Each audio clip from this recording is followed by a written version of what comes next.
إن الحمد لله نحمده ونستعينه ونستغفره ونتوب إليه ونعوذ بالله من شرور أنفسنا وسيئات أعمالنا من يهده الله فلا مضل له ومن يضلل فلا هادي له أشهد أن لا إله إلا الله ولي الصالحين وأشهد أن محمدا عبده ورسوله أما بعد إخوة الأعزاء ولي waxaan wada jirnaa muxaadaradii aan uga hadlaynay iftiiminta axkaamta ku saabsan soonka waxaynu ku jirnaa qaybtii aan uga hadlaynay shuruudu siyaami soonka shuruuda uu leeyahay shardigii shanaad ayaan ku jirnay oo ahaa haweeneyda waa inay daahir ka ahaato xayd iyo nifaas yani dhiigii umasha iyo dhiigii caado waa inay daahir ka ahaato waxaanu soo sheegnay masaa'il haweenku anfacayo oo muhiim ah haweenku ku baraarugsanaadaan oo ay kamid tahay haddii haweeneyda ay dareento xanuunkii dhiiga ama caadada hase ahaatee waxba ka imaanin markay qoraxda dhacday ka dib mooyaane maalintaas soonka ay soontay saxiix buu noqonayaa wax laga rabana ma jiro soo kale waxaan soo sheegnay haween qaar inay u malaynayaan hadduu xeed ka yimaado bacda alghuruubi qoraxda markay dhacday kadib intayna weli cishaha dukanin in ay u maleeyaan inuu soonkooda fasahaadaya arrintaana waxba kama jiraan waxaa kaloon soo sheegnay haweeneydii umasha ku jirta ay daahir noqoto 40 maalmood ka hor iyadana inuu soonku waajibaya wax kastoo idoo dhaar laga rabayna laga doonaya in la timaado waxa kale oo soo sheegnay haweeneydii dhabar furan ku dhacay soon iyo salaad midnaba inay ka joogaynin oo waajib uu ku yahay waxa kale oo soo sheegnay ahlu cilmiga si isku khilaafeen haween uur leh ma dhici karta inuu dhiig ka yimaado waxa asal ah cilmigu yiraahdeen haweeney uur leh inaysan dhiig ka imaanin waxa dhicta haween qaar inuu ka yimaado dhiig ayagoo uur leh maxaa laga yeelayaa dhiigi baa la fiirinayaa hadduu dhiigii xeydka midabkiisa iyo tilmaamihiisa oo yeesho waqtiga xeedkan u yimaado dhiigaas waxa leeyahay waa dhiig caado ah hadduusan inta ahaynina waxa la leeyahay dhiigaas waa dhiig fasaad baa la dhihi karaa waxa kale oo soo sheegnay haweeneyda haday yani marat ilmo soo tuurto ama inay ka soo dhacaan ama ka soo dilmaan canugi baa la fiirinaha niri canuga hadduu yahay mid uuman oo markaasi bini aadam u eg dhiiga ka yimid waxa la dhihi karaa waa dhiigi umasha hadduusan bini aadam u ekeen oo dhiig ahaan ku soo baxo waxa la dhihi karaa ilmihii waa soo baxay mooyaane dhiig umal ma ahan baa la dhihi karaa mas'ala kale waxa jirto arinta raacsan oo ah hadii haweeneydii ay daahir noqoto ama umal ha ku jirto ama dhiig kale ha u joogee maalintii ramadaanka bartamaheedii maalintii ramadaan dhexdeeda ay haweeneydii daahir noqoto waajib miyay ku tahay marka in af haysato ilaa ay qoraxda ka dhacdo ama wax iska cuni kartaa hadii haweeneydii dhiig u joogay ama umashu ku jirtay maalin ramadaan dhexdeeda ay daahir noqotay ahlu cilmi waa soo khilaafeen culimo qaar waxay yiraahdeen haweeneydaasi waajib kuma aha maalintii intii ka hartay in afka haysato ay waxba cunin oo in wax cunta u banaan waa qowl ay qabaan maalikiyada shaafiiciyada iyo riwaayad ahmed lagu wariyay ibn hazm saa ayuu doortay ibn uthaymin saa ayuu doortay sababta waxay leeyihiin daliil lama haayo oo waajib ugu dhigay haweeneydii in maalintii dhiman ay afaysato culimo kale waxay yiraahdeen waxa waajib ku ah haweeneydii maalinta in afaysato waana qowl xanafi ay qabaan saxiixna ka ah madhabka xanaabilada waana soo doortay ibn baas rahmatullahi alayhi iyo culimo kalaba labadaas qowl ayaa ku jirto haladii haweeneydii maalin ramadaan dhexda ay daahir noqoto maxaa laga sameeyaa ma maalinta intii ka dhiman bay afaysanaysaa oo in wax cunto waa ka mamnuuc ama ahayn maalintii intii ka dhiman wax way cuni kartaa oo maalinta gelinka hore way u banaaneed gelinka dambana way u banaantahay waa la dhihi culimada inta isku khilaafeen waxa fiican haweeney inay ku dadaasho oo ay fiiriso hadii ay yani marta adkaysi karto oo ay wax cunto ay u baahneen inay macnaha iska joogto hadii u dhibaatooto u baahato in u banaananaysa ayaa meesha ka soo baxay maadaama culimadu isku khilaafeen wixii la isku khilaafan waxa fiican si loo nabadgeli karo in lagu dadaalo insha Allah ta'ala mas'ala kale arinta raacsan waxay tahay haweenku ma u banaan tahay inay isticmaalaan kaniini joojiya xeydkii si ay u soonto daraadeed haweeneyda waxay doonaysaa inay soonto soonka in maalin ka tagto ma rabto waxaana la ogyahay haweenku bishii mar waxa uu imaanaya dawratu shahri wax loo yaqaan ama dhiiga bishii mar u yimaado si uu dhiiga ugu imaan ee soonka ugu burin haweeneyda waxay isticmaashay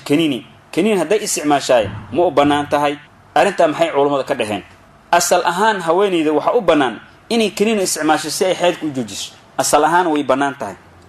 hadii laakiin ay ka aamin noqoto weeyaan oo ay ka nabadgelayso dhibaatooyin ay soo gaaraan has ahaatee haday kaniin ay qaadato oo ay doonayso xeydka inay dib ugu dhigtaay sabab uu noqon karo dhibaato inay soo gaarto xagga caafimaad ahaan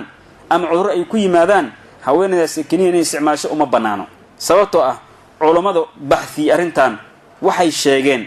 haweenku markay isticmaalaan kaniinidii joojiyay dhiiga ama caadada dib u dhigay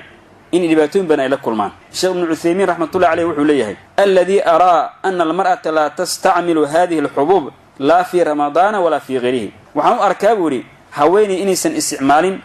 kaniinigan ramadaan iyo ramadaan qeyrkiisaba sababtaa wuxuu yidhi waxaa agteena ku sugnaaday buu yidhi oo ay dhaqaatiirta noo sheegeen haweeneyda inuu dhibaato xoogna u geysanayo xagga caafimaadka oo welibana dhib u geysan karo raximkeedii iyo macnaha xidadadeedii ama dhiiggii caadi uu imaan jiray wixii qofka dhibayana sharci islaamka uu reebay soo maahan waxaan leeyahay ma fiicno oo ma wanaagsana haweeney inay isticmaasho kaniini ay isleedahay wuxuu dib u dhigayaa dhiiggii xeedka oo ka imaan jiray si ay u soonto daraaddeed arrintaa ma wanaagsana caafimaad ahaan inay dhibaato soo gaartaa dhici kartee haweenku waa iska ilaaliyeen waxaan gudbayaa shardigii lixaad ee shuruudda soonka ku waajibaya ka mid ah waana shardigii ahaa alqudratu cala asiyaami qofka inuu karo inuu soomi karo shuruudda soonka ku waajiba waxaa ka mid ah alqudratu walistidaaca qofka inuu awoodo inuu soomi karo qofka hadduusan awoodin inuu soomo kuma waajibahayo maxaa yeelay diinteena waa diin yusri weeyaan ilaahay subxaana wa tacaala wuxuu yidhi maa jacala calaykum fi ddiini min xaraj diinka dhexdiis ilaahay ciriiridii kagama dhigin diinteena waa diin aan ciriiri iyo mushkila aan dadka ku abuuraynin meel kale alla subxaana wa tacaala wuxuu yidhi yuriidu allaahu bikum alyusra walaa yuriidu bikum alcusra yuriidu allahu alla wuxuu idinla doonayaa bikum adinka alyusra fudeed walaa yuriidu bikum alcusra culaysna idinlama doonahayo saa darteed marka waa in aan ogaanaa ilaahay subxaana wa tacaala yusri iyo fudeed buu nala doonay diinta in ciriiri iyo dhib iyo mushkila aan kala kulanay ilaahay ma doonin jalla fi culah waxaa in la caddeeyo mudan ee qofka xanuunsan soo u soomaya ama soonkiisa muxuu noqonayaa sidoo kale qofka waayeelka ah rag iyo dumar wuxuu doona ha ahaadee soonkiisa soo u soomayaa haweeneyda uur kale midda nuujinaysa qofka aan soon awoodin maxay samaynayaan arrimahaas axkaamta ku saabsan wax ka mid aan arki doonaa insha allahu tacaala waxaan ku rumaynaynaa soomul mariidi qofka xanuunsan soonkiisa qofka xanuunsan hadduu soomo soonkan uusan dhibaynin sida qofkii hergab ku dhacay oo kale ama madax xanuun ku dhacay ama goos baa xanuunay ama wax lamid ah qofka asagoona furuma banaano qofka haddii uu xanuun yar uu haayo uu adkaysan karo ee aan dhibaynin inuu afuraayo uma banaano waana sida isku waafaqsan yihiin madaahibta fiqi ee afarta ah abu xaniifa maalik shaafici axmed weeyaane haddiise qofka xanuunsan yahay xanuun aad u daran uusan soomi karin qofka asaga waxaa u bannaan inuu afuro keliya waxaa la rabaa inuu qadeeyo markuu caafimaado waa haddii la rajeynaya xanuunka inuu ka raysta weeyaan sababtoo inuu qadeeyo waajib ku ah markuu caafimaado kabacdi amaa qofka xanuunsan xanuun aan laga rajeyn inuu ka caafimaado inuu soomana ay dhib ku tahay qofka asaga waa afurayaa maalin kastana miskiin buu quudinayaa haddiise qofka uu xanuunsan yahay soonkana uu dhibahayo dhib weliba aad u daran oo weliba ka baqaya inuu naftiisa ay dhibaato soo gaartaay qofka asaga inuu afuraa waajib ku ah inuu soomo waa ka xaaraan waa sida ay qabaan jumhuur ahlilcilmi ahlucilmigisay u badan yihiin alla tabaaraka wa tacaala wuxuu yidhi walaa taqtuluu anfusakum ina allaha kaana bikum raxiima walaa taqtuluu anfusakum naftiidin ha dilinaha ina allaha ilaahay kaana wuxuu ahday bikum adika raxiima mid idin naxariis eh ilahi wuu idin naxariisanaya naftiina ha dilina ayuu alla leey subxaana wa tacaala hadday dhacdo qofkii xanuunsanaa xanuunka inuu ka taga maalin ramadaan dhexdeeda weliba asoo afuran maalinteeda soon loo xisaabi maayo soonka waajibkana wuxuu ka bilaabanayaa intay salaad suxeed dhalan ka hor haddii qofku uu niyeysa soon hase ahaatee culimadu waxay yidhahdeen qofkii asoo xanuunsan maalintii waagu u bariyey ee aan soomin duhurkii oo kala caafimaaday maalinta intii ka soo hartay ma afhaysanaya inuu wax cuna ma u bannaana miya mase inuu wax iska cuno waa u bannaan tahay culamada qaar waxay yidhahdeen laazim kuma ah oo kuma waajibaya maalinta intii hartay inuu afhayso oo waxba cunin oo wax inuu cunaa u bannaan culamada qaarna waxay yidhahdeen maalinta intii soo hartay inuu afhaysaa waajib ku ah maadaama qofka uu ka mid noqday dadkii soonku ku waajibayey sababkii afarka u banaynay ay meesha ka baxday hase ahaatee qofka haddii maalinta gelinkeeda hore inuu soomo ay waajib ku noqonin la dhihi maayo gelinkii damba afhaysasho ayaa waajib kugu ah maadaama soon uusan u jirin ee inuu qada ay waajib ku tahay mas'alo kale waxay tahay ee ku saabsan qofka xanuunsan waxa weeyaan qofkan xanuunsan xanuunkiisa wuxuu noqday mid joogto ah waana afuray ramadaanka dhexdiisa waxaan nidhi qofka xanuunsan xanuunkiisa inuu ka caafimaadan aan rajaynaynin waxaan nidhi qofka asaga ah soonku wuu iska dhaafayaa fidyi ayuu bixinayaa oo maalin kastaba miskiin buu quudinayaa